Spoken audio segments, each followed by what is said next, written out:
जिथे एक पासे दुनिया के सामने बड़े चैलेंजेस ने, उन्हां चों एक तो है जी युद्ध, दूसरा है फूड ना मिलना, भुखमरी।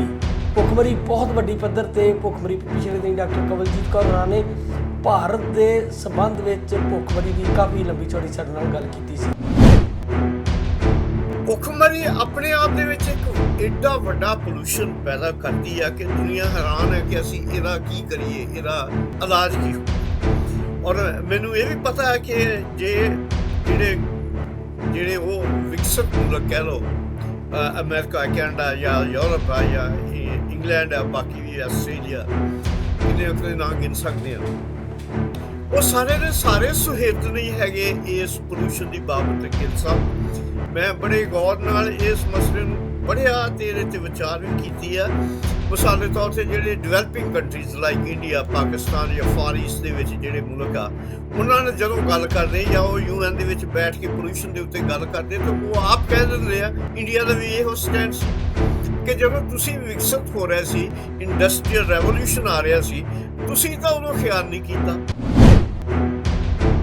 ਜਿਹੜੇ ਮੁਲਕ ਜਿੱਥੇ ਇੱਕ ਤਾਂ ਉਸ ਪ੍ਰੋਸੈਸ 'ਚ ਨੇ ਜਿੱਥੇ ਬਹੁਤ ਜ਼ਿਆਦਾ ਡਿਵੈਲਪਮੈਂਟ ਹੋ ਰਹੀ ਹੈ, ਜਿੱਦਾਂ ਚਾਈਨਾ, ਉੱਥੇ ਤਾਂ ਦੁਨੀਆ ਭਰ 'ਚ ਸਭ ਤੋਂ ਜ਼ਿਆਦਾ ਉਹ ਇਕੱਲਾ ਹੀ ਜਿਹੜਾ ਮੁਲਕ ਆ ਉਹ ਪ੍ਰਦੂਸ਼ਣ ਪੈਦਾ ਕਰ ਰਿਹਾ। ਪਰ ਜਿੱਥੇ ਇੰਡਸਟਰੀ ਆ, ਜਿੱਦਾਂ ਅਮਰੀਕਾ ਆ, ਜਾਪਾਨ ਵੀ ਇਹਦੇ ਵਿੱਚ ਆਉਂਦਾ ਆ, ਹੋਰ ਆਉਂਦੇ ਆ, ਭਾਰਤ ਦਾ ਨੰਬਰ ਜ਼ਰੂਰ ਤੀਜਾ ਆ, ਪਰ ਭਾਰਤ ਨਾਲੋਂ US ਅੱਜ ਵੀ ਡਬਲ 1296 ਮਿਲੀਅਨ ਟਨ ਤੇ ਉਹ ਕਰ ਰਹੇ 666 ਮਿਲੀਅਨ ਟਨ। ਇਹਦੇ ਬਾਵਜੂਦ ਉਹਨਾਂ ਮੁਲਕਾਂ ਦੇ ਉੱਤੇ ਲਗਾਤਾਰ ਪ੍ਰੈਸ਼ਰ ਪੈਂਦਾ ਹੈ ਕਿ ਤੁਸੀਂ ਕਰੋ। ਹਾਲਾਂਕਿ ਸਕੂਲ ਵਾਲਿਆਂ ਨੂੰ ਇਹ ਦੱਸਣਾ ਚਾਹੀਦਾ, ਦੱਸਦੇ ਵੀ ਹੋਣਗੇ, ਮੈਂ ਨਹੀਂ ਕਹਿੰਦਾ ਨਹੀਂ ਕਰਦੇ, ਪਰ ਉਹਦਾ ਜਵਾਬ ਦੇਖੋ ਕਿ ਨਾ ਤੇਰਾ you don't have to tell. ਮੇਰਾ ਮਤਲਬ ਕੁਐਸਚਨ ਇਹ ਹੈ ਕਿ ਰਿਸਪੌਂਸਿਬਿਲਿਟੀ ਜਿਹੜੀ ਆ ਉਹ ਬਹੁਤ ਜ਼ਰੂਰ ਔਰ ਵੱਡਾ ਅਸਰ ਰੱਖਦੀ ਹੈ ਇਸ ਦੁਨੀਆ ਦੇ ਉੱਤੇ, ਜੇ ਅਸੀਂ ਇਸ ਦੁਨੀਆ ਨੂੰ ਬਚਾਉਣਾ। और गरीबी, जिदा आप बिगनिंग शुरू, गरीबी एक ऐसी प्रदूषण पैदा कर दी कि लोग तो सक भी दरख्तों के ला ला के खा जाते। एक रुख नूं बचाउणा ते एक पासे मैं वो देखिया, एक सोमालिया दे विच एक चैप्टर कोई 20 के 25 साल की गल आ, उदों मेरे ख्याल में इंग्लैंड च कि बच्चे ते बंदे उन्हां दीयां मावां घाह दीयां जड़ां पुट के खा रहे। ਮੈਨੂੰ ਯਾਦ ਹੈ ਇੱਕ ਸਵੀਡਨ ਦੀ ਬੇਟੀ, ਨਿੱਕੀ ਜੀ ਕੁੜੀ, ਉਹਦਾ ਨਾਂ ਭੁੱਲਦਾ ਮੈਂ, ਜਿਹਨੇ UN ਅਸੈਂਬਲੀ 'ਚ ਆ ਕੇ ਲੀਡਰਾਂ ਨੂੰ ਵੰਗਾ ਰਿਹਾ ਸੀ ਕਿ ਤੁਸੀਂ ਕੌਣ ਹੁੰਦੇ ਹੋ ਸਾਡੀਆਂ ਜ਼ਿੰਦਗੀਆਂ ਨਾਲ ਖੇਡਣ ਵਾਲੇ। ਯਾਦ ਹੈ ਤੁਹਾਨੂੰ ਨਿੱਕੀ ਜੀ ਕੁੜੀ? ਬਿਲਕੁਲ ਠੀਕ ਹੈ, I forgot the name myself. How you dare to play with our life. ਪਤਾ ਨਹੀਂ ਉਹਨੇ ਕਿਹੜੇ ਕਿਹੜੇ ਸ਼ਬਦ ਬੋਲੇ ਸੀ ਇਹਨਾਂ ਲੀਡਰਾਂ ਨੂੰ। ਪਰ ਇਹ ਲੀਡਰ ਲੋਕ ਜਿਹੜੇ ਆ, ਇਹਨਾਂ ਨੇ ਕਿਉਂਕਿ ਕਾਰਪੋਰੇਟ ਦੇ ਕੋਲੋਂ, ਮੈਂ ਪੰਜਾਬੀ 'ਚ ਕਹਾਂ ਤੇ ਲੂਣ ਖਾਧਾ ਹੁੰਦਾ, ਉਹ ਲੂਣ ਨੂੰ ਜਿਹੜਾ ਨਾ ਉਹ ਹਰਾਮ ਨਹੀਂ ਕਰਦੇ, ਪਬਲਿਕ ਨਾਲ ਉਹਨਾਂ ਦੀਆਂ ਵੋਟਾਂ ਨੂੰ ਹਰਾਮ ਕਰ ਦਿੰਦੇ ਆ। ਦਿੱਲੀ ਵਰਗੇ ਸ਼ਹਿਰਾਂ ਦੇ ਵਿੱਚ ਤੇ ਇਹ ਹਾਲ ਹੋਇਆ ਪਿਆ। ਕਿਹਾ ਜਾਂਦਾ ਹੈ ਕਿ ਲੋਕ ਜਦੋਂ ਆਪਣੇ ਕੰਮਾਂ ਕਾਰਾਂ ਤੋਂ ਘਰ ਪਰਤਦੇ ਆ ਤੇ ਜਿਹੜੇ ਲੋਕ ਮਤਲਬ ਸਮਰੱਥ ਨੇ, ਉਹਨਾਂ ਸਾਰਿਆਂ ਨੇ ਆਪਣੇ ਘਰਾਂ 'ਚ ਗੈਸ ਦੇ ਸਿਲੰਡਰ ਰੱਖੇ ਆਕਸੀਜਨ ਦੇ, ਤੇ ਉਹ 15-20 ਮਿੰਟ ਆ ਕੇ ਆਕਸੀਜਨ ਲਾ ਕੇ ਤੇ ਫਿਰ ਤਰੋਤਾਜ਼ਾ ਹੁੰਦੇ ਆ। ਪਹਿਲਾਂ ਆਪਾਂ ਜਦੋਂ ਬਾਹਰੋਂ ਜਦੋਂ ਇਹ ਕੰਮਾਂ ਤੋਂ ਆਉਂਦੇ, ਸਿੱਧੇ ਵਾਸ਼ਰੂਮ ਜਾਂਦੇ ਸੀ, ਮੂੰਹ ਹੱਥ ਧੋ ਕੇ ਕਿੰਨੇ ਫਰੈਸ਼ ਹੋ ਗਏ ਆ ਜੀ। ਹੁਣ ਫਰੈਸ਼ ਹੋਣ ਲਈ ਆਕਸੀਜਨ ਦੀ ਲੋੜ ਹੈ ਸਾਨੂੰ। ਜਿੱਥੋਂ ਤੱਕ ਭੁੱਖਮਰੀ ਦਾ ਸੰਬੰਧ ਹੈ, ਤੁਸੀਂ ਗੱਲ ਕੀਤੀ ਸੋਮਾਲੀਆ ਦੀ। ਭਾਰਤ ਵਿੱਚ ਬਹੁਤ ਐਸੀਆਂ ਤਸਵੀਰਾਂ ਆਉਂਦੀਆਂ ਨੇ ਜਿੱਥੇ ਕੂੜੇ 'ਚੋਂ ਫੋਲ ਕੇ ਬੱਚੇ ਛਿਲਕੇ ਖਾਂਦੇ ਆ, ਸੁੱਟੇ ਹੋਏ ਗਲੇ ਕੇਲੇ ਤੇ ਸੰਤਰੇ ਫਰੂਟ ਦੀਆਂ ਰੇਹੜੀਆਂ ਤੋਂ ਵਿੱਚੋਂ ਖਾਂਦੇ ਆ, ਤੇ ਘਾਹ ਦੀਆਂ ਰੋਟੀਆਂ ਪਕਾ ਕੇ ਖਾਣ ਵਾਲਾ ਵੀ ਬਹੁਤ ਸਾਰੀਆਂ ਤਸਵੀਰਾਂ ਸਾਹਮਣੇ ਆਉਂਦੀਆਂ ਨੇ। ਇਕੱਲੇ ਉਸ ਮੁਲਕ ਦੀ ਗੱਲ ਨਹੀਂ, ਭਾਰਤ ਜਿਹੜਾ ਕਹਿੰਦਾ ਕਿ ਅਸੀਂ ਦੁਨੀਆ ਦੀ ਸੁਪਰ ਪਾਵਰ ਬਣਨ ਵੱਧ ਰਹੇ ਹਾਂ, ਉੱਥੇ ਜਿਹੜਾ ਪਾੜਾ ਆ, ਇੱਕ ਪਾਸੇ ਸੁਸ਼ੀਲ ਦਸਾਂਝ ਕਹਿੰਦੇ ਹੁੰਦੇ ਆ ਨੰਗੇ ਪੈਰਾਂ ਵਾਲਾ ਭਾਰਤ ਹੈ, ਦੂਜੇ ਪਾਸੇ ਅੰਗਰੇਜ਼ੀ ਬੋਲਣ ਵਾਲਾ ਇੰਡੀਆ ਹੈ। ਇੰਨਾ ਜ਼ਿਆਦਾ ਗੈਪ ਹੋ ਗਿਆ ਕਿ ਉਹਦਾ ਨੰਗੇ ਪੈਰਾਂ ਵਾਲਾ ਭਾਰਤ ਆ, ਉਹਦੀ ਕੋਈ ਪੁੱਛ ਨਹੀਂ ਆ। ਕੋਵਿਡ 'ਚ ਆਪਾਂ ਦੇਖਿਆ ਕਿੱਦਾਂ ਮਜ਼ਦੂਰ ਹਜ਼ਾਰਾਂ ਮੀਲ ਪੈਦਲ ਤੁਰ ਕੇ, ਕੋਈ ਸਾਈਕਲ ਤੇ, ਇੱਕ ਨਿੱਕੇ ਜਿਹੇ ਬੱਚੇ ਦੀ ਤਸਵੀਰ ਵਾਇਰਲ ਹੋਈ ਸੀ, ਟੈਚੀ ਤੇ ਮੁੱਦਾ ਪਿਆ ਹੋਇਆ ਸੀ, ਉਹਨੂੰ ਰੇੜ ਕੇ ਲਿਜਾ ਰਹੇ ਉਹਦੇ ਮਾਪੇ। ਤੇ UN ਕਹਿੰਦਾ ਆ ਕਿ ਨਰਿੰਦਰ ਮੋਦੀ ਹੋਰਾਂ ਨੇ ਜਿਸ ਤਰੀਕੇ ਨਾਲ ਕੋਵਿਡ ਦੇ ਵੇਲੇ ਕੰਮ ਕੀਤਾ, ਉਹਦੀ ਪ੍ਰਸ਼ੰਸਾ ਕਰਨੀ ਬਣਦੀ ਆ।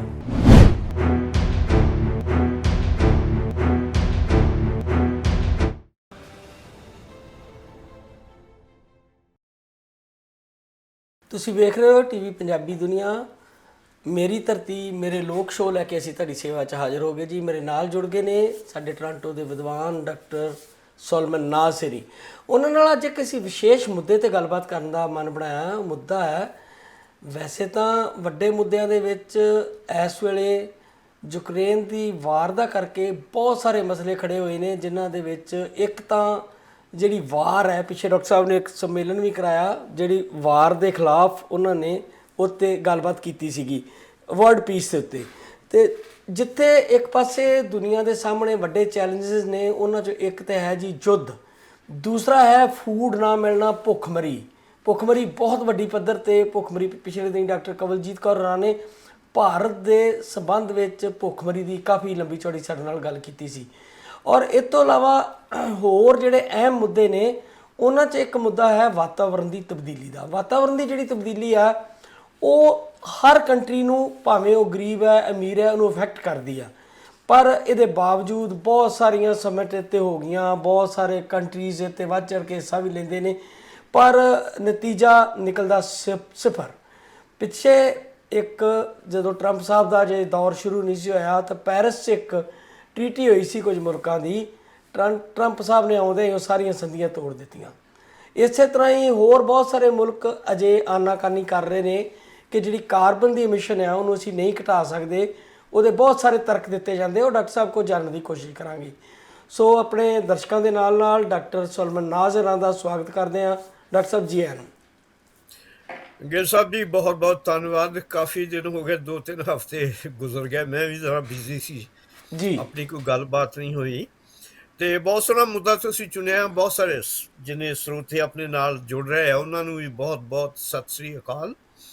ਔਰ ਇਹ ਬੜਾ ਵੱਡਾ ਮੁੱਦਾ, ਕਿਉਂਕਿ ਸਾਡੇ ਨਾਲ ਜਿੱਦਾਂ ਰੋਟੀ ਦਾ ਇੱਕ ਮਸਲਾ ਜਾਂ ਰੋਗ ਦਾ ਮਸਲਾ, ਇਸੇ ਤਰ੍ਹਾਂ ਇਹ ਇੱਕ ਐਡਾ ਵੱਡਾ ਮਸਲਾ ਹੈ ਕਿ ਅਸੀਂ ਧਰਤੀ ਤੇ ਇਹਦੇ ਜਿਹੜੇ ਉਪਜਾਊ ਜਿਹੜੇ ਪਹਿਲੂ ਆ ਉਹਨਾਂ ਨੂੰ ਕਿਵੇਂ ਵਰਤਣਾ, ਕਿਵੇਂ ਉਹਨਾਂ ਨੂੰ ਸੰਭਾਲਣਾ। ਮੈਂ ਮਹਿਸੂਸ ਕਰਦਾ ਕਿ ਜੇ ਜਿੱਦਾਂ ਤੁਸੀਂ ਪਹਿਲਾਂ ਗੱਲ ਕੀਤੀ ਸੀਗੀ ਭੁੱਖਮਰੀ ਦੀ, ਵੀ ਭੁੱਖਮਰੀ ਆਪਣੇ ਆਪ ਦੇ ਵਿੱਚ ਇੱਕ ਐਡਾ ਵੱਡਾ ਪੋਲੂਸ਼ਨ ਪੈਦਾ ਕਰਦੀ ਆ ਕਿ ਦੁਨੀਆ ਹੈਰਾਨ ਹੈ ਕਿ ਅਸੀਂ ਇਹਦਾ ਕੀ ਕਰੀਏ, ਇਹਦਾ ਇਲਾਜ ਕੀ ਹੋਵੇ। ਔਰ ਮੈਨੂੰ ਇਹ ਵੀ ਪਤਾ ਹੈ ਕਿ ਜਿਹੜੇ ਉਹ ਵਿਕਸਿਤ ਮੁਲਕ ਕਹਿ ਲਓ, ਅਮਰੀਕਾ, ਕੈਨੇਡਾ ਜਾਂ ਯੂਰਪ ਆ ਜਾਂ ਇੰਗਲੈਂਡ ਆ, ਬਾਕੀ ਵੀ ਆਸਟ੍ਰੇਲੀਆ, ਕਿੰਨੇ ਨਾਂ ਗਿਣ ਸਕਦੇ ਹਾਂ, ਉਹ ਸਾਰੇ ਦੇ ਸਾਰੇ ਸੁਹਿਰਦ ਨਹੀਂ ਹੈਗੇ ਇਸ ਪੋਲੂਸ਼ਨ ਦੀ ਬਾਬਤ। ਗਿਲ ਸਾਹਿਬ, ਮੈਂ ਬੜੇ ਗੌਰ ਨਾਲ ਇਸ ਮਸਲੇ ਨੂੰ ਪੜ੍ਹਿਆ ਤੇ ਇਹਦੇ 'ਤੇ ਵਿਚਾਰ ਵੀ ਕੀਤੀ ਆ। ਮਿਸਾਲ ਦੇ ਤੌਰ 'ਤੇ ਜਿਹੜੇ developing countries like India, Pakistan ਜਾਂ ਫਾਰ ਈਸਟ ਦੇ ਵਿੱਚ ਜਿਹੜੇ ਮੁਲਕ ਆ, ਉਹਨਾਂ ਨੇ ਜਦੋਂ ਗੱਲ ਕਰਦੇ ਜਾਂ ਉਹ UN ਦੇ ਵਿੱਚ ਬੈਠ ਕੇ ਪੋਲੂਸ਼ਨ ਦੇ ਉੱਤੇ ਗੱਲ ਕਰਦੇ ਤਾਂ ਉਹ ਆਪ ਕਹਿ ਦਿੰਦੇ ਆ, ਇੰਡੀਆ ਦਾ ਵੀ ਇਹੋ ਸਟੈਂਡ ਸੀ ਕਿ ਜਦੋਂ ਤੁਸੀਂ ਵਿਕਸਿਤ ਹੋ ਰਹੇ ਸੀ, ਇੰਡਸਟਰੀਅਲ ਰੈਵੋਲਿਊਸ਼ਨ ਆ ਰਿਹਾ ਸੀ, ਤੁਸੀਂ ਤਾਂ ਉਦੋਂ ਖਿਆਲ ਨਹੀਂ ਕੀਤਾ ਕਿ ਪੋਲੂਸ਼ਨ ਹੋ ਰਿਹਾ ਜਾਂ ਬਰਬਾਦੀ ਹੋ ਰਹੀ ਆ। ਤੇ ਹੁਣ ਸਾਡੇ ਮੁਲਕ ਜਿਹੜੇ ਆ ਉਹ ਉਪਜਾਊ ਸਾਧਨਾਂ ਨੂੰ ਜੇ ਉਹ ਵਿਕਸਿਤ ਕਰਨਾ ਚਾਹੁੰਦੇ ਤੇ ਉਹਦੇ ਵਿੱਚ ਇਹ ਸਾਰੇ ਜਿਹੜੇ ਪ੍ਰਦੂਸ਼ਣ ਵੀ ਪੈਦਾ ਹੋਊਗਾ, ਪੋਲੂਸ਼ਨ ਵੀ ਪੈਦਾ ਹੋਊ, ਹਰ ਕਿਸਮ ਦੀਆਂ ਚੀਜ਼ਾਂ ਜਿਹੜੀਆਂ ਪੂਰੀਆਂ ਹੋਣਗੀਆਂ, ਉਹ ਪੈਦਾ ਹੋਣਗੀਆਂ। ਤੇ ਸਾਨੂੰ ਤੁਸੀਂ ਕਿਉਂ ਬ੍ਰੇਕਾਂ ਲਾ ਰਹੇ? ਹਾਂ, ਇਹ ਵੀ ਮੰਨ ਕੇ ਚੱਲਣ ਵਾਲੀ ਗੱਲ ਹੈ ਕਿ ਦੁਨੀਆ ਦੇ ਵਿੱਚ ਸਭ ਤੋਂ ਵੱਡਾ ਪੋਲੂਸ਼ਨ ਕਰਨ ਵਾਲਾ ਐਟ ਪ੍ਰੈਜ਼ੈਂਟ, ਉਹ ਬੇਸ਼ੱਕ ਆਪਣੇ ਮੁਲਕਾਂ ਦੇ ਵਿੱਚ ਉਹਦੇ ਉੱਤੇ ਹੁਣ ਬਹੁਤ ਪਾਬੰਦੀਆਂ ਵੀ ਲੱਗ ਰਹੀਆਂ, ਕੀ ਕੁਛ ਉਹ 'ਤੇ ਆਪਾਂ ਗੱਲ ਕਰਾਂਗੇ। ਪਰ ਇਸ ਵੇਲੇ ਸਭ ਤੋਂ ਵੱਡਾ ਪ੍ਰਦੂਸ਼ਣ ਦੇ ਪੈਦਾ ਕਰਨ ਵਾਲੇ ਮੁਲਕ ਜਿਹੜੇ ਉਹ ਚਾਈਨਾ ਔਰ ਇੰਡੀਆ ਨੰਬਰ 1 ਦੇ ਉੱਤੇ ਆਉਂਦੇ। ਪਰ ਉਹਦੇ ਨਾਲ ਮੈਂ ਮਹਿਸੂਸ ਕਰਦਾ ਕਿ ਹਰ ਸ਼ਖਸ ਆਪਣੇ ਆਪ ਦੇ ਵਿੱਚ ਇੱਕ ਪਲੈਨਟ ਆ, ਜਿੰਨਾ ਚਿਰ ਅਸੀਂ ਆਪ ਇਸ ਦੇ। ਡਾਕਟਰ ਸਾਹਿਬ, ਇਹ ਚਾਈਨਾ ਨੰਬਰ 1 ਹੈ, ਜਿਹੜਾ 2912 ਜਿਹੜੇ ਆ ਜੀ ਮਿਲੀਅਨ ਟਨ ਪਰ ਈਅਰ ਜਿਹੜਾ ਵਾ ਉਹ ਕਾਰਬਨ ਜਿਹੜੀ ਆ ਉਹਦਾ ਮਿਸ਼ਨ ਕਰਦਾ ਆ। 2 ਨੰਬਰ ਤੇ ਅੱਜ ਵੀ USA ਸਰ, ਅਮਰੀਕਾ ਜਿਹੜਾ ਦੁਨੀਆ ਨੂੰ ਲੀਡ ਕਰਦਾ, ਉਹ 1286 ਮਿਲੀਅਨ ਟਨ ਜਿਹੜੀ ਆ ਪਰ ਈਅਰ ਕਾਰਬਨ ਮਿਸ਼ਨ ਛੱਡਦਾ। ਭਾਰਤ ਦਾ ਨੰਬਰ ਹੈਗਾ ਜੀ ਤੀਜਾ, ਜਿਹੜਾ 666 ਜਿਹੜੇ ਆ ਉਹ ਮਿਲੀਅਨ ਟਨ ਪਰ ਈਅਰ ਕਾਰਬਨ ਜਿਹੜੀ ਆ ਉਹਦੀ ਮਿਸ਼ਨ ਕਰਦਾ ਹੈ। ਹਾਲਾਂਕਿ ਜਿਹੜੀ ਤੁਸੀਂ ਪਹਿਲਾਂ ਤਰਕ ਦਿੱਤਾ, ਜਿਹੜੇ ਗਰੀਬ ਮੁਲਕ ਨੇ, ਅੰਡਰ ਡਿਵੈਲਪ ਮੁਲਕ ਨੇ, ਉਹਨਾਂ ਦਾ ਹਮੇਸ਼ਾ ਤਰਕ ਰਿਹਾ ਤੁਸੀਂ ਤੇ ਆਪਣੀ ਤਰੱਕੀ ਕਰ ਲਈ, ਜੋ ਕੁਝ ਕਰਨਾ ਸੀ ਕਰ ਲਿਆ, ਤੇ ਵਾਤਾਵਰਨ ਕਰਤਾ ਖਰਾਬ। ਤੇ ਸਾਨੂੰ ਜਦੋਂ ਅਸੀਂ ਇਸ ਰਾਹ ਪਾਏ ਆ ਤੇ ਸਾਨੂੰ ਹੁਣ ਤੁਸੀਂ ਰੋਕਦੇ ਹੋ ਕਿ ਤੁਸੀਂ ਇਹ ਨਹੀਂ ਕਰ ਸਕਦੇ। ਸੋ ਅੱਗੇ ਤੁਸੀਂ ਕੰਟੀਨਿਊ ਕਰੋ। ਮੈਂ ਥੋੜੀ ਜਿਹੀ ਕਰੈਕਸ਼ਨ ਹੀ ਕਰਨੀ ਸੀ ਕਿ ਭਾਰਤ ਦਾ ਨੰਬਰ ਜੀ ਤੀਜਾ। ਉਹ ਥੋੜਾ ਹੀ ਫਰਕ ਪਿਆ, ਮੈਂ ਨੰਬਰ 2 ਕਹਿਤਾ ਸੀ, 3 ਦੇ ਉੱਤੇ ਆ, ਪਰ ਦੈਟਸ ਨਾਟ ਮਚ ਡਿਫਰੈਂਸ। ਪਰ ਮੈਂ ਇਹ ਮਹਿਸੂਸ ਕਰਦਾ ਕਿ ਗਿੱਲ ਸਾਹਿਬ ਜੀ ਤੁਸੀਂ ਬਿਲਕੁਲ ਠੀਕ ਹੈ ਜਿਹੜੇ ਜਿਹੜੇ ਅੰਕੜੇ ਦਿੱਤੇ ਆ। 19ਵੀਂ ਸਦੀ ਦੇ ਬਿਗਨਿੰਗ ਜਾਂ ਮਿਡਲ ਦੇ ਵਿੱਚ ਜਾਂਦਿਆਂ ਹੋਏ ਅਸੀਂ ਜਦੋਂ ਦੇਖਦੇ, ਜਦੋਂ ਇੰਡਸਟਰੀਅਲ ਰੈਵੋਲੂਸ਼ਨ ਯੂਰਪ ਦੇ ਵਿੱਚ ਆਇਆ ਤੇ ਇੰਗਲੈਂਡ ਦੇ ਵਿੱਚ ਆਇਆ, ਤੇ ਉਹਦੇ ਨਾਲ ਹੀ ਕੈਨੇਡਾ ਔਰ ਅਮਰੀਕਾ ਵੀ ਸੀ। ਤੇ ਜਿੰਨਾ ਪੋਲੂਸ਼ਨ ਉਸ ਸਿਚੁਏਸ਼ਨ ਦੇ ਵਿੱਚ ਇੰਡਸਟਰੀਅਲ ਰੈਵੋਲੂਸ਼ਨ ਨੇ ਕੀਤਾ, ਆਉਣ ਵਾਲੇ ਮੁਲਕਾਂ ਨੇ ਉਹਦੇ ਉੱਤੇ ਪੂਰਨੇ ਹੀ ਪਾਏ ਆਪਣੇ, ਕਹਿ ਲਓ, ਉਹਨੂੰ ਵਧਾਇਆ ਜਾਂ ਘਟਾਇਆ ਨਹੀਂ ਹੈਗਾ, ਤੇ ਘਟ ਸਕਦਾ ਵੀ ਨਹੀਂ ਹੈ। ਜਿਹੜੀ ਕਾਰਬਨ CO2 ਜਿਹੜਾ ਦੀ ਸਿਚੁਏਸ਼ਨ ਜਿਹੜੀ ਪੈਦਾ ਹੁੰਦੀ ਹੈ, ਉਹ ਸਾਰੀ ਦੀ ਸਾਰੀ ਧੂਏ ਦੇ ਵਿੱਚੋਂ, ਤੇ ਜਿਹੜੀਆਂ ਕਟੌਤੀਆਂ ਹੁੰਦੀਆਂ, ਜਿਹੜੀ ਹਾਲਾਤ ਦੇ ਵਿੱਚ ਜਿਹੜੇ ਦਰਖਤਾਂ ਦਾ ਕੱਟ ਹੁੰਦਾ, ਵੱਢ ਹੁੰਦਾ, ਤੁਸੀਂ ਹੈਰਾਨ ਹੋਗੇ ਕਿ ਨੰਬਰ 1 ਵਰਲਡ ਦੇ ਵਿੱਚ, ਮੈਂ ਹੁਣੇ ਦੇਖ ਰਿਹਾ ਸੀਗਾ, ਕਿਉਂਕਿ ਤੁਸੀਂ ਮੈਨੂੰ ਅਚਾਨਕ ਹੀ ਫੜ ਲਿਆ, ਮੈਂ ਤਿਆਰ ਨਹੀਂ ਸੀਗਾ ਉੱਦਾਂ, ਮੈਂ ਹੁਣੇ ਦੇਖ ਰਿਹਾ ਸੀਗਾ ਇਹ ਤੋਂ ਪਹਿਲਾਂ ਕਿ 40 ਮਿਲੀਅਨ 40 ਮਿਲੀਅਨ ਕ੍ਰਿਸਮਸ ਟਰੀ ਹਰ ਸਾਲ ਕੱਟੇ ਜਾਂਦੇ, ਔਰ ਇੱਕ ਟਰੀ ਨੂੰ ਉਸ ਲੈਵਲ ਤੇ ਗਰੋ ਕਰਨ ਲਈ ਜਿਹਨੂੰ 4 ਸਾਲ ਲੱਗਦੇ ਕਿ ਉਹਨੂੰ ਕੱਟਿਆ ਜਾ ਸਕੇ। 40 ਮਿਲੀਅਨ ਟਰੀਜ਼ ਨੂੰ ਕੱਟਿਆ ਜਾਣਾ, ਉਹਦੇ ਵਿੱਚ 6 ਮਿਲੀਅਨ ਜਿਹੜਾ ਉਹ ਕੈਨੇਡਾ ਵੀ ਜਿਹੜਾ ਕੱਟਦਾ। ਤੁਸੀਂ ਅੰਦਾਜ਼ਾ ਲਾਓ ਕਿ ਜਿੰਨਾ ਅਸੀਂ ਇਹ ਦੁਖਾਂਤ ਜਿਹੜਾ ਦਰਖਤਾਂ ਨੂੰ ਕੱਟਣ ਦਾ, ਇਹਦਾ ਫਿਰ ਅਸੀਂ ਇਵਜ਼ਾਨਾ ਭਰਦੇ ਹਾਂ।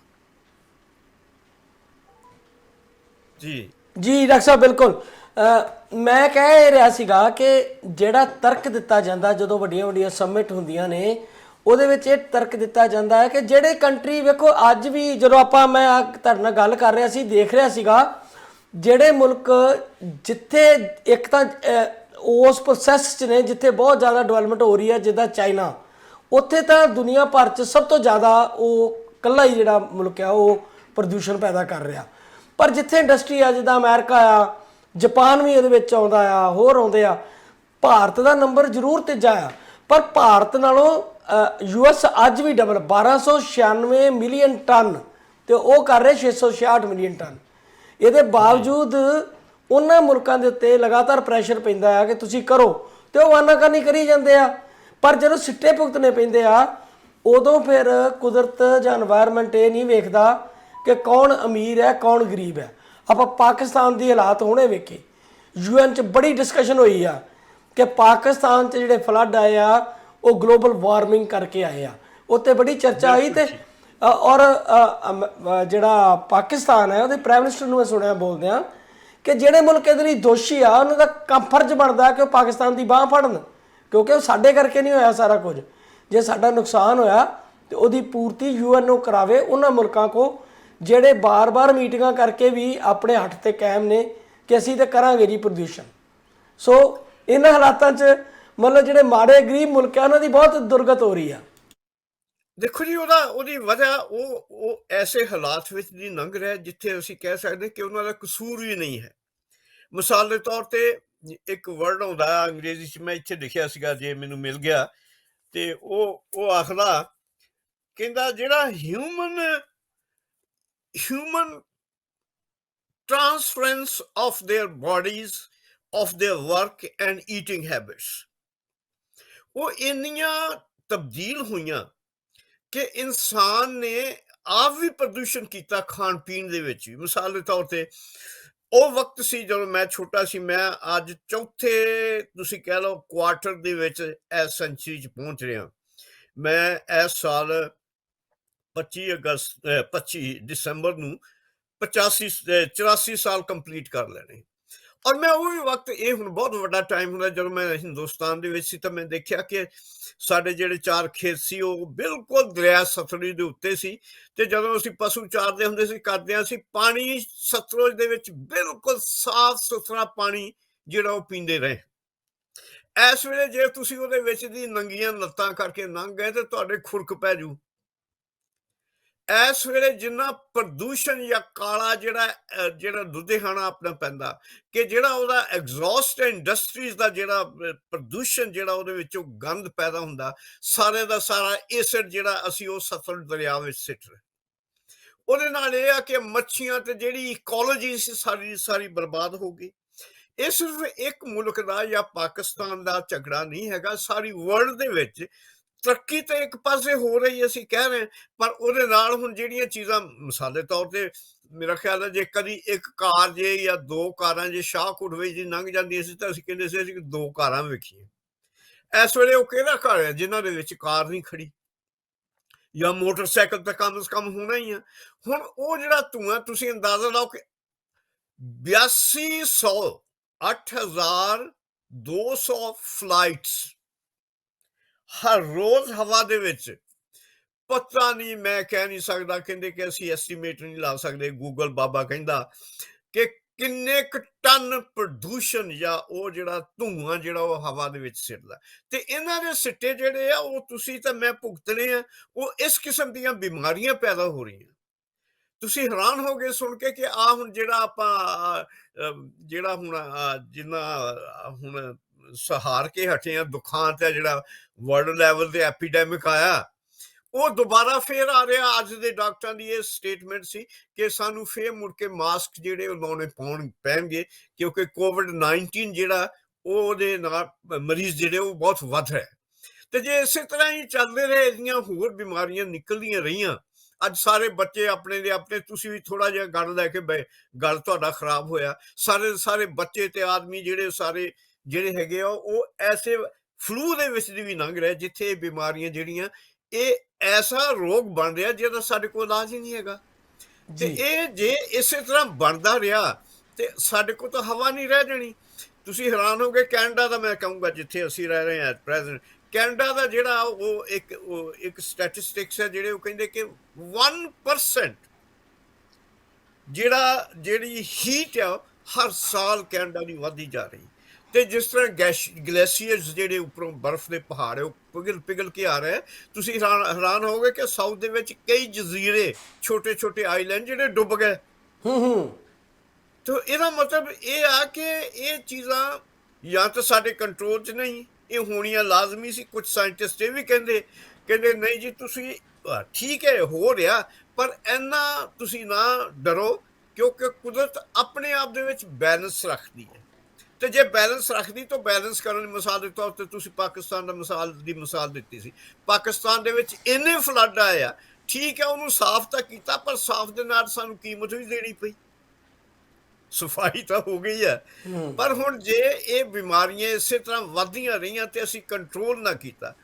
ਹੁਣੇ ਅਸੀਂ ਦੀਵਾਲੀ ਮਨਾ ਕੇ ਹਟੇ ਬਰੈਂਪਟਨ ਵਿੱਚ ਜੀ, ਮੈਂ ਕਈ ਸਾਲ ਲਈ ਸਿਰਫ ਇਸ ਲਈ ਜਾਂਦਾ ਹੁੰਦਾ, ਪਟਾਕੇ ਸੁਣਨ ਨਹੀਂ, ਕਿ ਧੂੰਆਂ ਇਹ ਸੀ ਕਿ 10 ਫੁੱਟ ਤੱਕ ਤੁਹਾਨੂੰ ਕੁਝ ਨਜ਼ਰ ਨਹੀਂ ਆ ਰਿਹਾ ਸੀ।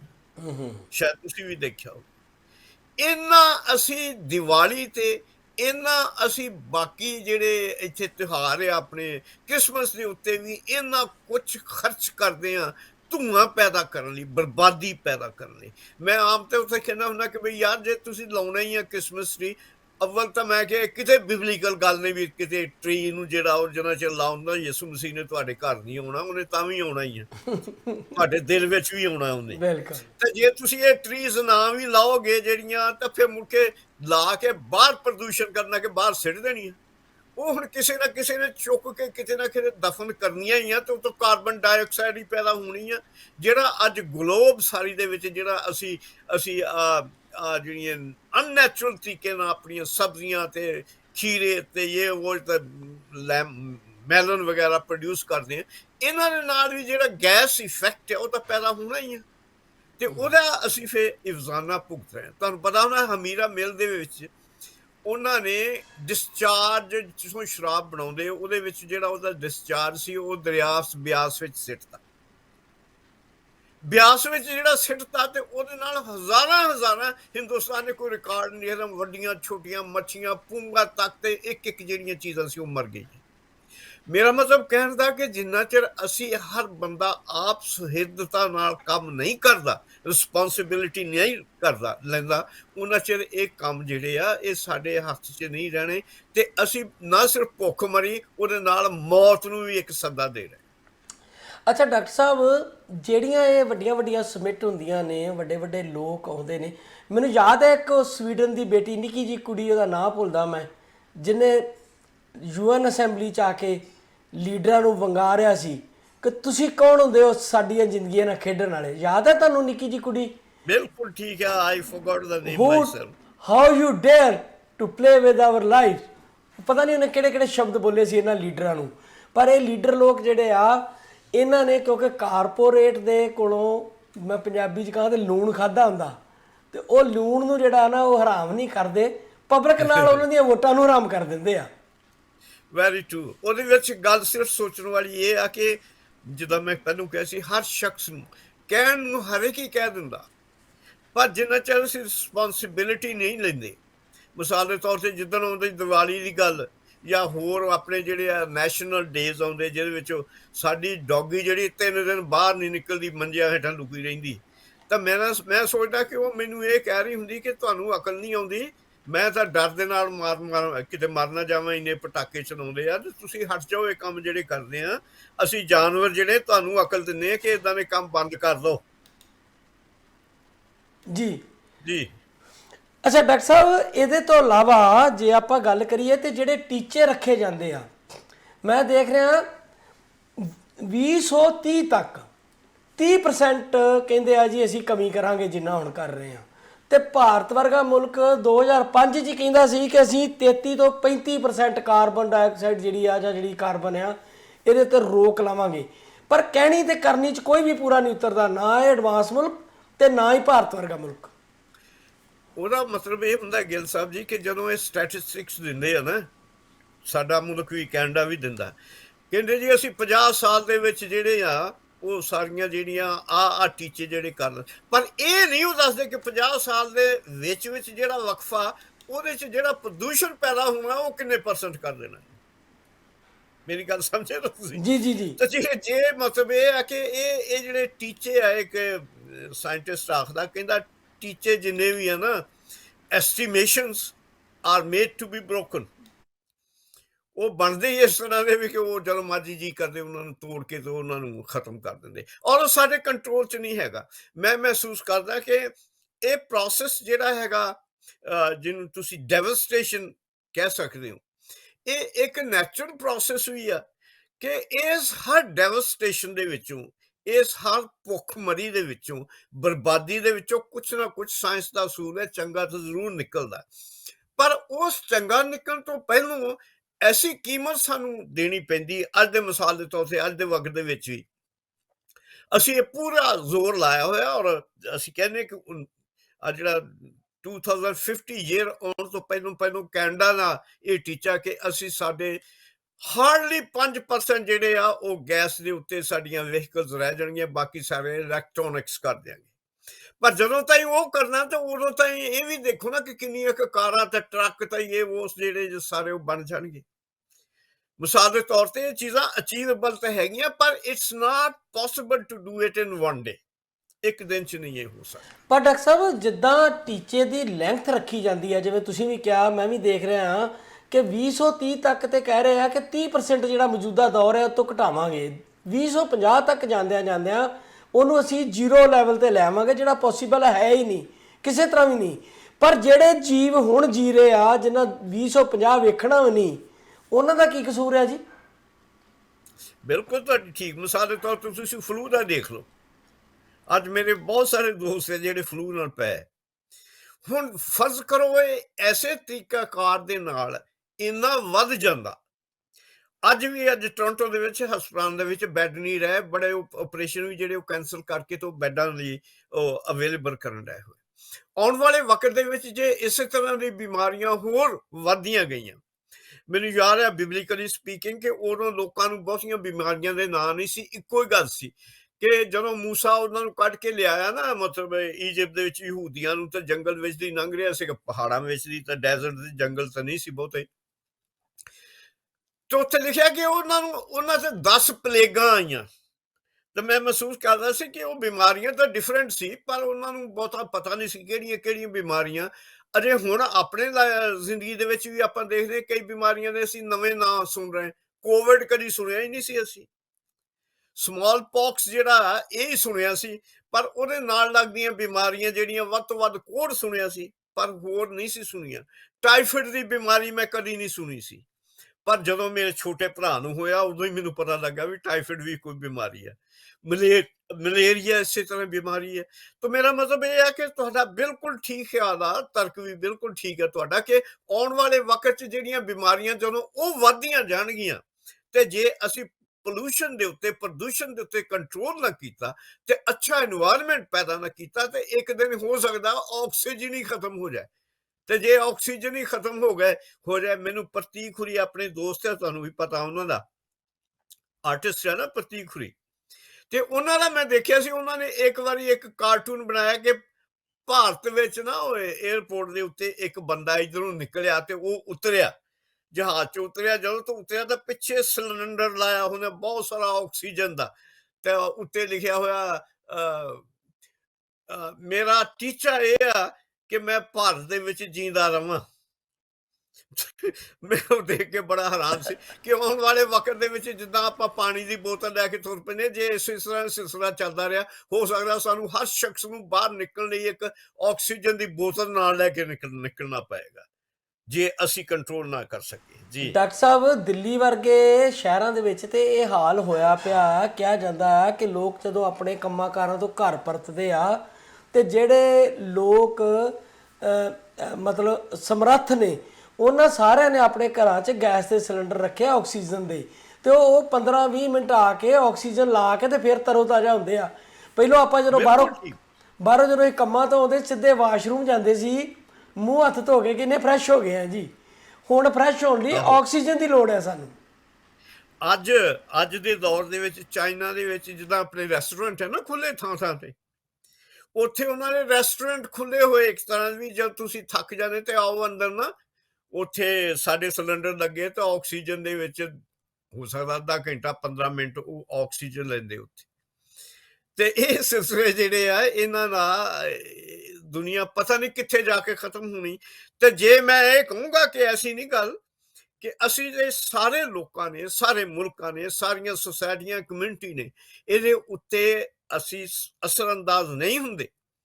ਆਪਣੇ ਲੋਕਾਂ ਨੂੰ, ਆਪਣੇ ਸਿਆਸੀ ਲੋਕਾਂ ਨੂੰ ਇਸ ਗੱਲ ਲਈ ਮਜਬੂਰ ਨਹੀਂ ਕਰ ਦਿੰਦੇ ਕਿ ਤੁਸੀਂ ਜਿਹੜਾ ਪ੍ਰਦੂਸ਼ਣ ਘਟਾਓ, ਬੰਦ ਕਰੋ, ਜ਼ੀਰੋ ਤੇ ਲੈ ਕੇ ਆਓ, ਉਹਨਾਂ ਚਿਰ ਆਉਣ ਵਾਲੇ ਵਕਤ ਦੇ ਵਿੱਚ ਮੈਨਕਾਇੰਡ ਜਾਂ ਇਹਨੂੰ ਮਨੁੱਖੀ ਜੀਵਨ ਤੇ ਨਾਲ ਨਾਲ ਸਾਰੇ ਦੇ ਸਾਰੇ ਜਾਨਵਰ ਤੇ ਪਰਿੰਦੇ ਜਿਹੜੇ ਆ, ਉਹਨਾਂ ਦਾ ਜੀਣਾ ਜਿਹੜਾ ਉਹ ਮੁਸ਼ਕਲ ਹੋ ਜਾਏ।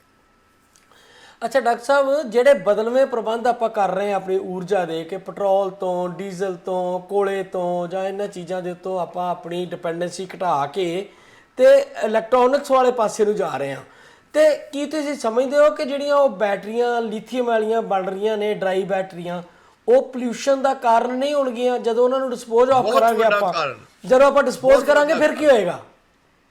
ਬਹੁਤ ਵੱਡਾ ਕਾਰਨ। ਮਿਸਾਲ ਦੇ ਤੌਰ ਤੇ ਅੱਜ ਵੀ ਆਪਾਂ ਜਿਹੜੇ ਆਪਣੇ ਕੋ ਸੈਲਸ ਆ ਨਾ ਬੈਟਰੀਜ਼ ਦੇ, ਇਹਨਾਂ ਨੂੰ ਡਿਸਪੋਜ਼ ਆਫ ਬਾਈ ਲਾਅ ਅਸੀਂ ਗਾਰਬੇਜ 'ਚ ਨਹੀਂ ਸਿੱਟ ਸਕਦੇ।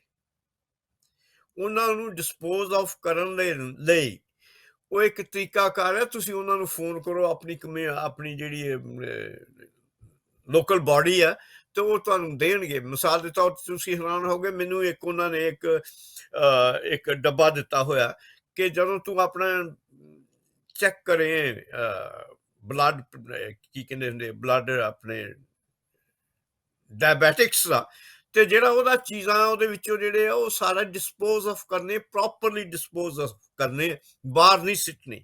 ਤੇ ਇਸੇ ਤਰ੍ਹਾਂ ਬੈਟਰੀਆਂ ਆਪਣੀਆਂ ਕਾਰਾਂ ਦੀਆਂ ਵੀ ਜਿਹੜੀਆਂ ਅਸੀਂ ਡਿਸਪੋਜ਼ ਆਫ ਬਾਹਰ ਨਹੀਂ ਸਿੱਟ ਸਕਦੇ। ਮੈਂ ਦੇਖਿਆ ਜ਼ਿੰਮੇਵਾਰੀ ਲੈਣ ਦੀ ਗੱਲ, ਸਾਡੇ ਘਰ ਦੇ ਨਾਲ ਹੀ ਇੱਕ ਡਿਵੈਲਪਮੈਂਟ ਹੋ ਰਹੀ ਸੀ, ਕੋਈ ਮਤਲਬ ਚੀਜ਼ਾਂ ਬਣਾ ਰਿਹਾ ਸੀਗੇ, ਆਪਣੇ ਬੇਸਮੈਂਟ ਹੋ ਗਿਆ, ਤੇ ਉਹ ਅੰਦਰੋਂ ਕੱਢ ਕੇ ਸਾਰਾ ਜਿਹੜਾ ਵਾਈਟ ਵਾਸ਼ ਜਿਹੜਾ ਸਾਰਾ ਜਿਹੜਾ ਸੀ ਉਹ ਘੋਲ ਕੇ ਨਾ ਤੇ ਸਿੱਟਣ ਡਿਆ ਹੋਇਆ ਹੇਠਾਂ, ਜਿਹੜੇ ਆਪਣੇ ਅੰਡਰਗਰਾਉਂਡ ਚੀਜ਼ਾਂ ਜਾਂਦੀਆਂ। ਤੇ ਮੈਂ ਉਹਨੂੰ ਮਨਾ ਕੀਤਾ, ਮੈਂ ਬਹੁਤਾ ਨਹੀਂ ਕਹਿਣਾ ਚਾਹੁੰਦਾ ਸੀ, ਪਰ ਮੈਨੂੰ ਤਾਂ ਕਹਿਣਾ ਪੈ ਗਿਆ ਵੀ ਉਹ ਮੈਨੂੰ ਏਦਾਂ ਪੈ ਗਿਆ ਜਿੱਦਾਂ ਮੈਂ ਸਭ ਤੋਂ ਵੱਡਾ ਮਹਾਮੂਰਖ ਹੁੰਦਾ। ਮੈਂ then I called the police and they stopped them। ਇਹ ਜ਼ਿੰਮੇਵਾਰੀ ਸਾਨੂੰ ਹਰ ਇੱਕ ਨੂੰ ਲੈਣੀ ਪੈਣੀ ਆ ਔਰ ਲੈਂਦੇ ਆ। ਤੇ ਜੇ ਨਹੀਂ ਲੈਂਦੇ ਤਾਂ ਫਿਰ ਇਹ ਗੱਲਾਂ, ਹੁਣ ਗੱਲ ਤਾਂ ਇਹ ਹੈ ਕਿ ਅਸੀਂ ਤਾਂ ਲੈ ਲਾਂਗੇ, ਅਸੀਂ ਫਿਰ ਵੀ ਜ਼ਿੰਮੇਵਾਰ ਆ। ਜਿਹੜੇ ਪੱਛਮ ਦੇ ਸਾਡੇ ਲੋਕ ਆ ਉਹ ਜ਼ਰਾ ਪੜ੍ਹੇ ਲਿਖੇ ਆ ਜਿਹੜੇ, ਪਰ ਜਿਹੜੇ ਉਹ ਮੁਲਕ ਆ ਜਿਹੜੇ ਡਿਵੈਲਪ ਕਰ ਰਹੇ ਆ ਜੀ, ਜਾਂ ਅਫਰੀਕਨ ਕੰਟਰੀਜ਼, ਉਹਨਾਂ ਨੂੰ ਪੁੱਛ ਕੇ ਦੇਖੋ ਕਹਿੰਦੇ ਜੀ ਅਸੀਂ ਕੀ ਕਰੀਏ, ਵੀ ਆਰ ਨਾਟ ਕੰਸਰਨਡ ਜੀ। ਜਿਹੜੀਆਂ ਪਾਈਪਲਾਈਨ ਹੁੰਦੀਆਂ ਨੇ ਗੈਸ ਸਪਲਾਈ ਕਰਨ ਦੀਆਂ, ਜਾਂ ਜਿਹੜੀਆਂ ਆਇਲ ਜੋ ਡਿਸਟ੍ਰੀਬਿਊਟ ਕਰਦੇ ਨੇ, ਜਿੱਦਾਂ ਰਸ਼ੀਆ ਤੋਂ ਕਹਿੰਦੇ ਸਾਰੇ ਯੂਰਪ ਨੂੰ ਜਾਂਦਾ ਆ, ਇਸੇ ਤਰ੍ਹਾਂ ਹੀ ਮਿਸਰ ਵਿੱਚ ਇੱਕ ਬੜਾ ਵੱਡਾ ਮੁਜ਼ਾਹਰਾ ਹੋਇਆ ਸੀ ਪਿੱਛੇ ਜੇ, ਜਿਹੜੇ ਕਹਿੰਦੇ ਆ ਕਿ ਜੁਗਾਂਡਾ ਤੇ ਤੰਜਾਨੀਆ ਚੋਂ ਲੰਘਣ ਵਾਲੇ ਦੀਆਂ ਕੱਚੇ ਤੇਲ ਦੀਆਂ ਪਾਈਪਾਂ ਨੇ ਉਹ ਸਾਰੇ ਇਲਾਕੇ ਦਾ ਸੱਤਿਆਨਾਸ਼ ਕਰ ਰਹੀਆਂ ਨੇ।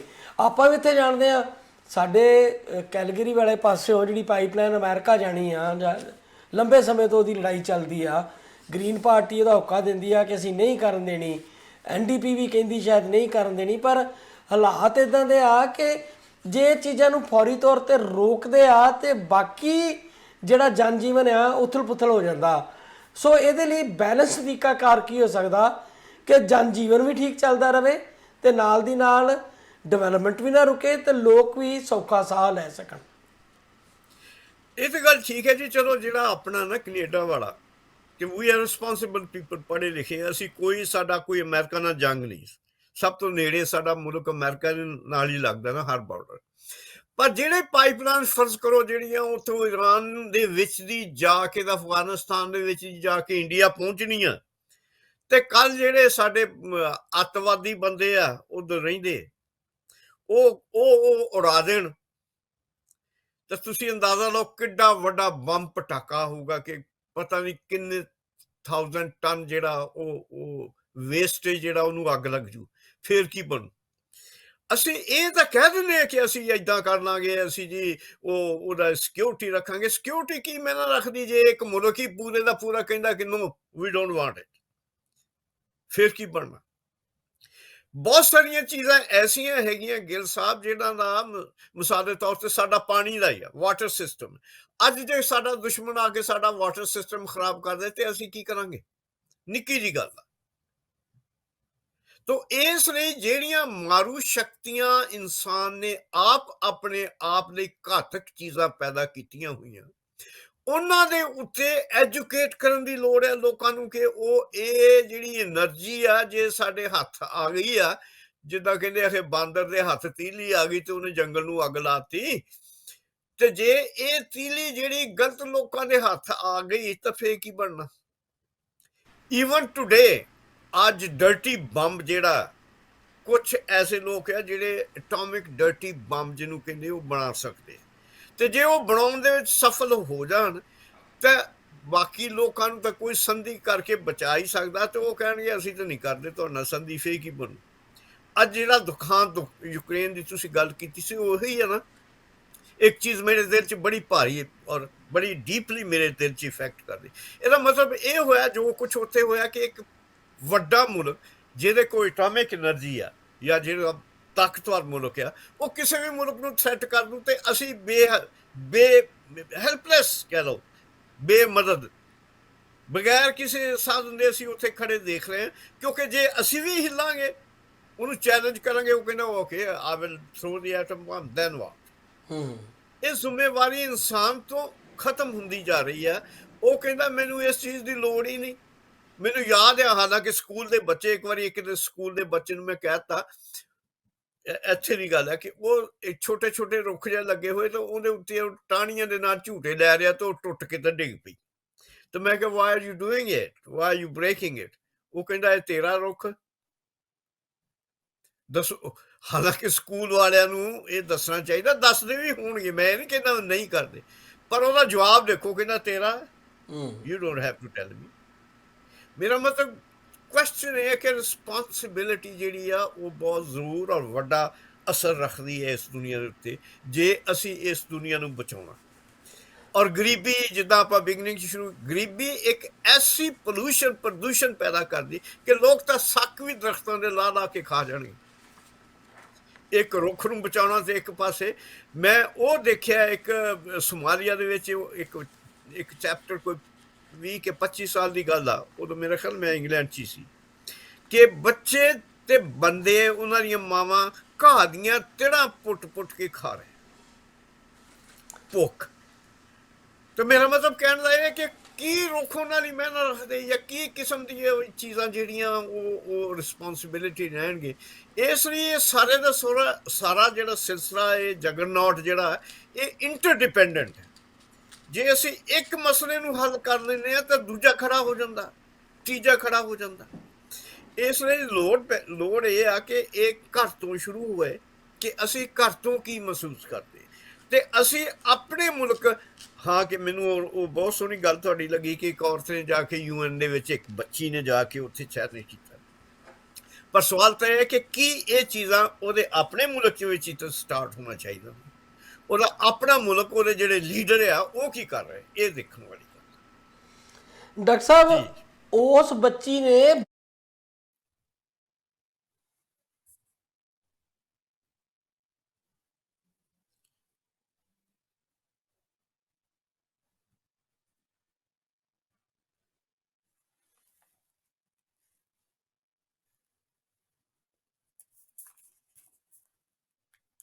ਸਰ, ਜਿੱਥੋਂ ਤੱਕ ਭੁੱਖਮਰੀ ਦਾ ਸੰਬੰਧ ਹੈ, ਤੁਸੀਂ ਗੱਲ ਕੀਤੀ ਸੋਮਾਲੀਆ ਦੀ। ਭਾਰਤ ਵਿੱਚ ਬਹੁਤ ਐਸੀਆਂ ਤਸਵੀਰਾਂ ਆਉਂਦੀਆਂ ਨੇ ਜਿੱਥੇ ਕੂੜੇ 'ਚੋਂ ਫੋਲ ਕੇ ਬੱਚੇ ਛਿਲਕੇ ਖਾਂਦੇ ਆ, ਸੁੱਟੇ ਹੋਏ ਗਲੇ ਕੇਲੇ ਤੇ ਸੰਤਰੇ ਫਰੂਟ ਦੀਆਂ ਰੇਹੜੀਆਂ ਤੋਂ ਵਿੱਚੋਂ ਖਾਂਦੇ ਆ, ਤੇ ਘਾਹ ਦੀਆਂ ਰੋਟੀਆਂ ਪਕਾ ਕੇ ਖਾਣ ਵਾਲਾ ਵੀ ਬਹੁਤ ਸਾਰੀਆਂ ਤਸਵੀਰਾਂ ਸਾਹਮਣੇ ਆਉਂਦੀਆਂ ਨੇ। ਇਕੱਲੇ ਉਸ ਮੁਲਕ ਦੀ ਗੱਲ ਨਹੀਂ, ਭਾਰਤ ਜਿਹੜਾ ਕਹਿੰਦਾ ਕਿ ਅਸੀਂ ਦੁਨੀਆ ਦੀ ਸੁਪਰ ਪਾਵਰ ਬਣਨ ਨਾਲ ਵੱਧ ਰਹੇ ਹਾਂ, ਉੱਥੇ ਜਿਹੜਾ ਪਾੜਾ ਆ, ਇੱਕ ਪਾਸੇ ਸੁਸ਼ੀਲ ਦਸਾਂਝ ਕਹਿੰਦੇ ਹੁੰਦੇ ਆ ਨੰਗੇ ਪੈਰਾਂ ਵਾਲਾ ਭਾਰਤ ਹੈ, ਦੂਜੇ ਪਾਸੇ ਅੰਗਰੇਜ਼ੀ ਬੋਲਣ ਵਾਲਾ ਇੰਡੀਆ ਹੈ।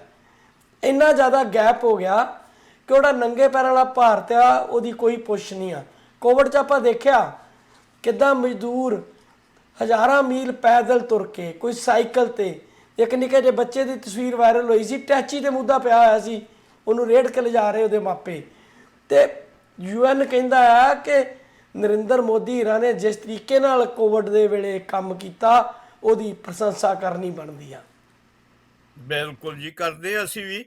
ਅਸੀਂ ਅੱਜ ਵੀ ਇਹ ਕਹਿੰਦੇ ਆ ਕਿ ਅੱਜ ਦੇ ਸਟੈਟਿਸਟਿਕਸ ਦੇ ਵਿੱਚ 22 ਮਿਲੀਅਨ ਲੋਕ ਹਰ ਰਾਤ ਭਾਰਤ ਦੇ ਵਿੱਚ ਭੁੱਖੇ ਸੌਂਦੇ। ਤੇ ਜੇ ਇਸ ਮੁਲਕ ਦੇ ਵਿੱਚ 22 ਮਿਲੀਅਨ ਲੋਕ ਰੋਜ਼ ਭੁੱਖੇ ਸੌਂਦੇ ਆ, ਉਸ ਲੋਕਾਂ ਨੂੰ ਜਿਹੜੇ ਉਹਨੂੰ ਗਵਰਨ ਕਰਦੇ ਆ, ਮੈਂ ਲਫ਼ਜ਼ ਕਹਿਣਾ ਨਹੀਂ ਚਾਹੁੰਦਾ, but it's a shame for them। ਤੇ ਜਿਸ ਮੁਲਕ ਦੇ ਵਿੱਚ ਇਹ ਹਾਲਤ ਆ, ਔਰ ਉਹਦੇ ਵਿੱਚ ਇਹ ਵੀ ਸ਼ਾਮਲ ਆ ਕਿ ਉਹਦੇ ਵਿੱਚ ਜਿਹੜੇ ਸਭ ਤੋਂ ਵੱਧ ਬੱਚੇ ਜਿਹੜੇ ਮਾਲ ਨਿਊਟ੍ਰੀਸ਼ਨ ਪੈਦਾ ਹੁੰਦੀ, ਜਾਂ ਜਿਹੜੇ ਭੁੱਖੇ ਰਹਿੰਦੇ ਅੱਧੇ, ਜਾਂ ਉਹਨਾਂ ਨੂੰ ਪ੍ਰੋਪਰ ਫੂਡ ਨਹੀਂ ਮਿਲਦੀ, ਉਹ ਵੀ ਭਾਰਤ ਦੇ ਵਿੱਚ। ਜਿੰਨੇ ਸਭ ਤੋਂ ਵੱਧ ਅਨਪੜ੍ਹ ਲੋਕ ਆ ਦੁਨੀਆ ਦੇ ਵਿੱਚ, ਉਹ ਭਾਰਤ ਦੇ ਵਿੱਚ ਹੈ। ਜਿੰਨੇ ਸਭ ਤੋਂ ਵੱਡੇ ਅੰਨੇ ਲੋਕ ਆ ਭਾਰਤ ਦੇ ਵਿੱਚ ਆ, ਜਿੰਨੇ ਸਭ ਤੋਂ ਵੱਧ ਅਨਪੜ੍ਹ ਲੋਕ ਆ ਉਹ ਭਾਰਤ ਦੇ ਵਿੱਚ ਆ। ਤਾਂ ਮੈਂ ਇਹ ਕਹੂੰਗਾ ਕਿ ਵੀ ਉਹ ਆਪਣੇ ਫੇਸਬੁੱਕ 'ਤੇ ਸਾਗਰ ਸਾਹਿਬ ਬਹੁਤ ਵੱਡੇ ਸ਼ਾਇਰ ਆ, ਮੈਂ ਬਹੁਤ ਉਹਨਾਂ ਨੂੰ ਸਲੂਟ ਕਰਦਾ, ਬੜੀਆਂ ਸਾਰੀਆਂ। ਕਹਿੰਦਾ, ਸੜਕ ਤੇ ਰੀਂਗਦੇ ਬੱਚੇ ਪਿਆਸੇ ਭੁੱਖ ਦੇ ਮਾਰੇ, ਸੜਕ ਤੇ ਰੀਂਗਦੇ ਬੱਚੇ ਪਿਆਸੇ ਭੁੱਖ ਦੇ ਮਾਰੇ, ਖੁਦਾਇਆ ਗਰਕ ਹੀ ਕਰ ਦੇ ਜੇ ਮੇਰਾ ਦੇਸ਼ ਹੈ ਤਾਂ ਕੀ। ਕਿਆ ਬਾਤ। ਕਹਿੰਦਾ, ਖੁਦਾਇਆ ਗਰਕ ਹੀ ਕਰ ਦੇ ਜੇ ਮੇਰਾ ਦੇਸ਼ ਹੈ ਤਾਂ ਕੀ, ਮੈਂ ਕੀ ਕਰਾਂ। ਕਹਿੰਦਾ, ਇਹ ਨਹੀਂ ਦੇਖੇ ਜਾਂਦੇ ਭਾਵੇਂ ਗਰਕ ਹੀ ਕਰ ਦੇ। ਉਹ ਤੇ ਡਾਕਟਰ ਸਾਹਿਬ, ਮੇਰਾ ਮਤਲਬ ਕਹਿਣਾ ਕਿ ਪਾਸ਼ ਵੀ ਇਹ ਕਹਿੰਦਾ ਆ ਕਿ ਮੇਰਾ ਜੇ ਇਹੋ ਹੀ ਮੁਲਕ ਆ ਭਾਰਤ, ਤੇ ਮੇਰਾ ਨਾਂ ਇਹ 'ਚੋਂ ਕੱਟ ਦਿਓ, ਮੈਂ ਇਹੋ ਜਿਹੇ ਮੁਲਕ ਨੂੰ ਜਿਹੜਾ ਪਾਸ਼ ਦੀ ਕਵਿਤਾ ਵੀ ਤੁਹਾਨੂੰ ਯਾਦ ਹੋਣੀ ਆ, ਉਹਨਾਂ ਨੇ ਵੀ ਕਿਹਾ ਸੀ। ਪਾਸ਼ ਮੇਰੇ ਕੋਲ ਰਹਿੰਦਾ ਰਿਹਾ, ਬਹੁਤ ਮੇਰਾ ਪਿਆਰਾ ਦੋਸਤ ਸੀ। ਹਾਂਜੀ, ਤੇ ਇਸੇ ਤਰ੍ਹਾਂ ਹੀ ਚਲੋ ਕਵਿਤਾ ਗਜ਼ਲਾਂ ਆਪਣੀ ਥਾਂ, ਜਿਹੜੇ ਗਰੀਬੀ ਹੰਢਾਉਂਦੇ ਲੋਕ ਆ ਉਹਨਾਂ ਤੱਕ ਤੇ ਉਹ ਗਜ਼ਲਾਂ ਵੀ ਨਹੀਂ ਪਹੁੰਚਦੀਆਂ ਡਾਕਟਰ ਸਾਹਿਬ, ਉਹ ਕਵਿਤਾ ਵੀ ਨਹੀਂ ਪਹੁੰਚਦੀਆਂ। ਉਹਨਾਂ ਨੂੰ ਕੌਣ ਸੁਣਾਵੇ? ਕਿ ਜੇ ਗਿੱਲ ਸਾਹਿਬ ਜੀ, ਅੰਦਾਜ਼ਾ ਲਾਓ ਕਿ ਜੇ ਇੱਕ ਮੁਲਕ ਦੀ, ਇਹ ਇੱਕ ਮੁਲਕ ਨਹੀਂ, ਮੈਂ ਕੱਲਾ ਉਹਨਾਂ ਨੂੰ ਸਿੰਗਲ ਆਊਟ ਨਹੀਂ ਕਰਦਾ, ਮੈਂ ਸੋਮਾਲੀਆ ਦੀ ਮਿਸਾਲ ਦਿੱਤੀ ਸੀ, ਬਾਕੀ ਵੀ ਮੁਲਕ ਜਿਹੜੇ ਥਰਡ ਵਰਲਡ ਕੰਟਰੀਜ਼ ਦੇ ਵਿੱਚ ਇੱਦਾਂ ਨਹੀਂ। ਮੈਂ ਤੁਹਾਨੂੰ ਇੱਕ ਗੱਲ ਕਹਿਣਾ ਕਿ ਜਿੱਥੇ ਇੱਕ ਮੁਲਕ ਦੇ ਵਿੱਚ ਇਹ ਕੰਡੀਸ਼ਨ ਆ, ਉੱਥੇ ਉਹਨਾਂ ਨੂੰ ਤੁਸੀਂ ਜਾ ਕੇ ਪ੍ਰਦੂਸ਼ਣ ਦਾ ਸੋਲੂਸ਼ਨ ਦੱਸੋ। ਉਹ ਕਹਿੰਦੇ ਕੋਈ ਰੋਟੀ ਦੀ ਗੱਲ ਕਰ ਯਾਰ, ਤੂੰ ਕੀ ਸਾਨੂੰ ਦੱਸਣ ਡਿਆ, ਕੀ ਸਮਝਾ ਰਿਹਾ, ਕੀ ਸਾਨੂੰ ਤੂੰ ਐਥਿਕਸ ਐਂਡ ਮੋਰਲ ਸਮਝਾ ਰਿਹਾ। ਉਹ ਕਹਿੰਦੇ ਆ ਅਸੀਂ ਤੇ ਆਪਣੀਆਂ ਕੁੜੀਆਂ ਵੇਚਣ ਡਏ ਆ। ਉਹ ਕਹਿੰਦੇ ਹੋਣੇ ਹੁੰਦਾ ਕੀ ਆ pollution. Give U N example ਇੱਕ ਮੈਂ ਦੇਣਾ ਚਾਹੁੰਦਾ ਜੀ, ਇਹ ਅੱਜ ਦੀ ਗੱਲ ਨਹੀਂ, ਆਮ ਗੋਇੰਗ ਬੈਕ ਇਨ 88 ਦੀ ਗੱਲ। ਐਕਸਪ੍ਰੈਸ ਇੰਡੀਆ ਨੇ ਇੱਕ ਉੱਥੇ ਇੱਕ ਸੈਂਪਲ ਲਿਆ ਸੀ ਜਿੱਥੇ ਲੋਕ ਜਿਹੜੇ ਆ ਉਹ ਬੱਚਿਆਂ ਨੂੰ ਵੇਚਦੇ ਆ, ਬੇਟੀਆਂ ਨੂੰ ਵੇਚਦੇ ਆ ਗੁਜਰਾਤ ਦੇ ਵਿੱਚ, ਛੋਟੇ ਬੱਚਿਆਂ ਨੂੰ। ਤੇ ਜਿਹੜਾ ਉਹਨਾਂ ਦਾ ਕੋਰਸਪੋਂਡੈਂਟ ਸੀਗਾ, ਜਿਹੜਾ ਉਹਨਾਂ ਜਰਨਲਿਸਟ ਉੱਥੇ ਗਿਆ, ਉਹਨਾਂ ਨੇ ਇੱਕ ਬੱਚੀ ਉਹਨੂੰ 2500 ਰੁਪਏ 'ਚ ਵੇਚ ਦਿੱਤੀ। ਛੋਟੀ ਬੱਚੀ, ਬਿਲਕੁਲ ਛੋਟੀ, 8 ਸਾਲ ਦੀ ਕਿ 7 ਸਾਲ ਦੀ। ਤੇ ਉਹ ਪਤਾ ਕੀ ਕਹਿੰਦੇ ਜੀ ਸਾਨੂੰ 500 ਰੁਪਈਆ ਹੋਰ ਦੇ ਦਿਓ ਤੇ ਅੱਜ ਇਹ ਦੋਨੋਂ ਭੈਣਾਂ ਇੱਕ ਦੂਜੇ ਤੋਂ ਬਗੈਰ ਨਹੀਂ ਰਹਿ ਸਕਦੀਆਂ ਤੇ ਇਹ ਛੋਟੀ ਵੀ ਲੈ ਜਾਓ। ਹੁਣ ਤੁਸੀਂ ਮੈਨੂੰ ਇਹ ਦੱਸੋ ਕਿ ਇਹ ਇੱਕ ਉਸ ਇੰਡੀਅਨ ਐਕਸਪ੍ਰੈਸ ਦੇ ਜਰਨਲਿਸਟ ਦੀਆਂ ਇਹ ਸੀ ਵਿਊ ਜਿਹੜੇ ਝੂਠ ਨਹੀਂ ਬੋਲਦੇ, ਪ੍ਰੋਪਰ ਤਰੀਕੇ ਨਾਲ ਕੰਮ ਕਰਦੇ।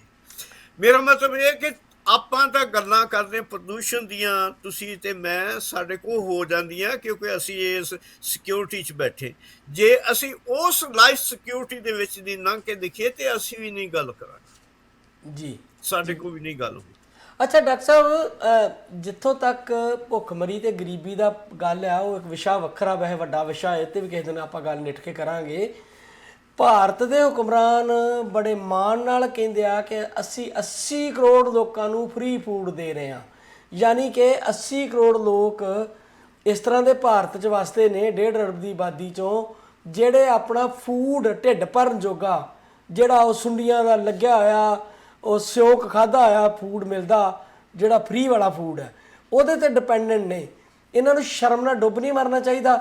ਇਹ ਕਹਿੰਦੇ ਆ ਕਿ 80 ਕਰੋੜ ਗਿੱਲ ਸਾਹਿਬ ਕਿੰਨੇ ਮਿਲੀਅਨ ਹੋ ਗਿਆ ਦੇਖ ਲਓ ਜੀ। ਮੈਨੂੰ ਮੈਥਮੈਟਿਕਸ ਦਾ ਮੇਰਾ ਹੱਥ ਤੰਗ ਆ, ਤੁਹਾਨੂੰ ਪਤਾ ਮਤਲਬ ਲਗਭਗ 20 ਕਰੋੜ ਘੱਟ 1 ਅਰਬ ਦੇ ਕਰੀਬ ਮੰਨ ਲਓ। ਦੇਖੋ ਮੈਂ ਤੁਹਾਨੂੰ ਇੱਕ ਇਨਸੀਡੈਂਟ ਦੱਸਦਾ, ਬੇਸ਼ੱਕ ਇਹ ਹਟ ਕੇ ਗੱਲ ਆ, ਕਿ ਮੈਂ ਉਦੋਂ ਜਿਹੜੀਆਂ ਫੂਡ ਕਾਰਪੋਰੇਸ਼ਨ ਆਫ ਇੰਡੀਆ ਦੀਆਂ ਯੂਨੀਅਨਸ ਵਗੈਰਾ ਬਣਾਈਆਂ ਸੀਗੀਆਂ, ਮੇਰੀਆਂ ਬਣਾਈਆਂ ਹੋਈਆਂ, ਤੇ ਉੱਥੇ ਜਿਹੜਾ ਇੱਕ ਸਟੋਰ ਦੇ ਵਿੱਚ ਸ਼ਾਹਕੋਟ, ਉਹ ਕੋਈ 2-2 ਫੁੱਟ ਜਿਹੜਾ ਸੀ ਨਾ, ਮਤਲਬ ਕਣਕ ਉਹ ਸੜ ਗਈ ਕਿਉਂਕਿ ਸੰਭਾਲੀ ਨਹੀਂ ਪ੍ਰੋਪਰ ਗਈ। ਤੇ ਉਹ ਜਿਹੜਾ ਉੱਥੇ ਦੇ ਵਿਚਾਰੇ 2 ਮਾਲਕ ਸੀਗੇ, ਜਿਹੜੇ ਇੰਸਪੈਕਟਰ ਸੀਗੇ ਜਿਹੜੇ, ਤੇ ਉਹ ਮੇਰੇ ਦੋਸਤ ਸੀ, ਇੱਕ ਵਲੈਤੀ ਰਾਮ ਕਪੂਰ ਸੀ ਉਹਦਾ ਨਾਂ। ਤੇ ਮੈਂ ਉਹਨਾਂ ਨੂੰ ਕਿਹਾ ਯਾਰ ਤੁਸੀਂ ਇਹ ਬਾਹਰ ਕਰਕੇ ਸਿੱਟੀ ਜਾ ਰਹੇ, ਤੇ ਜਿਹੜੀ ਬਾਕੀ ਆ ਇਹਦਾ ਕੀ ਕਰਨਾ? ਕਹਿੰਦੇ ਜੀ ਬਾਕੀ ਵੀ ਜਿਹੜੀ ਉਹ ਮੋਇਸਚਰ ਹੋ ਗਈ ਉਹ ਵੀ ਸਿੱਟ ਦੇਣੀ। ਤੇ ਮੈਂ ਕਿਹਾ ਇੱਦਾਂ ਕਰੋ, ਤੁਸੀਂ ਛੁੱਟੀ 'ਤੇ ਜਾਓ, ਤੇ ਤੁਸੀਂ ਕਹਿ ਰਹੇ ਵੀ ਸਾਡੇ, ਜੇ ਤੁਹਾਨੂੰ ਪੁੱਛਿਆ ਵੀ ਤਾਂ ਤੁਸੀਂ ਕਹਿ ਰਹੇ ਵੀ ਸਾਡੇ ਆਉਣ ਤੋਂ ਪਹਿਲੋਂ ਹੋ ਗਿਆ ਸਰ। ਮੈਂ ਜਿੰਨਾ ਸਟੋਰ ਦਾ ਮਾਲ ਸੀ ਮੈਂ ਕਿਹਾ ਚੁੱਕ ਜਾਓ ਯਾਰ, ਜਿਹੜੀ ਕਣਕ ਬਚੀ ਹੋਈ ਕਮ ਸੇ ਕਮ ਰੋਟੀ ਤਾਂ ਖਾਓ ਜਾ ਕੇ, ਭੁੱਖੇ ਮਰਨ ਤੋਂ ਬਜਾਏ। ਤੇ ਮੇਰਾ ਮਤਲਬ ਕਹਿਣ ਦਾ ਕਿ ਜਿੱਥੇ ਹਾਲਤ ਹੈ ਕਿ ਮਾਲ ਸਾਂਭਿਆ ਵੀ ਨਹੀਂ ਜਾਂਦਾ, ਉੱਥੇ ਕੀ ਕਰ ਸਕਦੇ? ਡਾਕਟਰ ਸਾਹਿਬ, ਭਾਰਤ ਦੀ ਸੁਪਰੀਮ ਕੋਰਟ ਦੇ ਆਰਡਰ ਆ ਕੁਝ ਸਮਾਂ ਪਹਿਲਾਂ ਦੇ, ਕਿ ਜਿਹੜਾ ਤੁਸੀਂ ਸੜ ਰਿਹਾ ਹੈਗਾ ਅਨਾਜ ਆ, ਉਹ ਇਦਾਂ ਨਹੀਂ ਕਰ ਸਕਦੇ ਤੁਸੀਂ, ਉਹਨਾਂ ਨੂੰ ਗਰੀਬਾਂ 'ਚ ਫ੍ਰੀ ਵੰਡੋ, ਉਹਦੇ ਲਈ ਕੰਮ ਕਰੋ। ਸੋ ਭਾਰਤ ਵਰਗੀ ਸਟੇਟ ਦੇ ਵਿੱਚ ਜਿੱਥੇ ਸਟੇਟ ਨਾਂ ਦੀ ਕੋਈ ਚੀਜ਼ ਹੀ ਨਹੀਂ ਸਰ, ਉੱਥੇ ਉਥਲ ਪੁਥਲ ਆ, ਉਹਦੀ ਕੀ ਗੱਲ ਕਰਨੀ ਆ? ਇੱਕ ਵਾਰੀ ਜਾਂਦੇ ਜਾਂਦੇ ਇੱਕ ਗੱਲ ਕਰ ਲਈਏ, ਜੇ 2050 ਤੱਕ ਜਾਂਦਿਆਂ 0 ਡਿਗਰੀ ਵਿਸਰਜਨ ਅਸੀਂ ਲੈ ਆਏ ਜਿਹੜਾ ਕਾਰਬਨ ਦਾ ਹੈਗਾ, ਤਾਂ ਫਿਰ ਸਾਡਾ ਬਚਾਅ ਆ, ਨਹੀਂ ਤੇ 1.5 ਡਿਗਰੀ ਤੋਂ ਵੱਧ ਟੈਂਪਰੇਚਰ ਜਿਹੜਾ এনवायरमेंट ਆ ਉਹਦਾ ਵੱਧ ਜਾਏਗਾ, ਗਲੇਸ਼ੀਅਰ ਪਿਘਲ ਜਾਣਗੇ, ਨਿੱਕੇ ਨਿੱਕੇ ਟਾਪੂ ਨਹੀਂ, ਬੰਬੇ ਵਰਗੇ ਸ਼ਹਿਰ ਵੀ ਉਹਦੀ ਜੱਦ 'ਚ ਆ ਜਾਣਗੇ, ਦੁਨੀਆ ਦੇ ਬਹੁਤ ਸਾਰੇ ਸ਼ਹਿਰ ਡੁੱਬ ਜਾਣਗੇ। ਸਾਹਿਬ ਟਾਈਮ ਤਾਂ ਹੋ ਗਿਆ, ਪਰ ਮੈਂ ਇਹ ਗੱਲ ਕਹਿ ਦਿੰਦਾ ਜਾਂਦਿਆਂ ਮੇਰਾ ਖਿਆਲ ਹੈ 2050 ਆਉਣ ਤੋਂ ਪਹਿਲੋਂ ਆ ਪੂਤਨ ਹੁਰੀ ਤੇ ਇੱਦਾਂ ਦੇ ਹੋਰ ਜਿੰਨੇ ਅਮਰੀਕਾ ਦੇ ਹੈਗੇ, ਇਹਨਾਂ ਦਾ ਜੇ ਸੂਤ ਲੱਗ ਗਿਆ ਤੇ ਇਹਨਾਂ ਨੇ ਮਸਲਾ ਹੀ ਖਤਮ ਕਰ ਦੇਣਾ। ਕੁਛ ਨਹੀਂ ਰਹਿਣਾ, ਠੀਕ ਹੋ ਜਾਣਾ ਸਾਰਾ ਕੁਛ। ਚਲੋ ਆਪਾਂ ਨੂੰ ਹੋਪ ਫਾਰ ਦੀ ਬੈਸਟ, ਸਾਨੂੰ ਉਮੀਦ ਕਰਨੀ ਚਾਹੀਦੀ ਆ ਕਿ ਦੁਨੀਆ ਦੇ ਵੱਡੇ ਲੀਡਰ ਸਿਰ ਜੋੜ ਕੇ ਬੈਠਣਗੇ ਤੇ ਲਕਾਈ ਨੂੰ। ਮੈਂ ਤਾਂ ਹਾਂਜੀ ਮੈਂ ਤਾਂ ਇਹ ਕਿਹਾ ਸੀ ਕਿ ਅਸਲ ਦੇ ਵਿੱਚ ਅੱਜ ਲੋੜ ਹੈਗੀ ਆ। ਬੇਸ਼ੱਕ ਮੈਂ ਗ੍ਰੀਨ ਪਾਰਟੀ ਦਾ ਕੋਈ ਮਤਲਬ ਸਪੋਰਟਰ ਨਹੀਂ ਹੈਗਾ, ਪਰ ਅੱਜ ਦੀ ਲੋੜ ਹੈਗੀ ਕਿ ਗ੍ਰੀਨ ਪਾਰਟੀ ਵਾਲਿਆਂ ਦਾ ਜਿਹੜਾ ਏਜੰਡਾ ਹੈ ਉਹ ਵਧੀਆ ਲੱਗਦਾ ਮੈਨੂੰ, ਉਹ ਪੂਰਾ ਕਰਨ, ਤਾਂ ਕਿ ਪ੍ਰਦੂਸ਼ਣ ਜਿਹੜਾ ਉਹਨੂੰ ਰੋਕਿਆ ਜਾ ਸਕੇ। ਬਹੁਤ ਬਹੁਤ ਧੰਨਵਾਦ ਗਿੱਲ ਸਾਹਿਬ। ਬਹੁਤ ਬਹੁਤ ਧੰਨਵਾਦ ਡਾਕਟਰ ਸਾਹਿਬ, ਤੁਹਾਡਾ ਬਹੁਤ ਸ਼ੁਕਰੀਆ ਜੀ।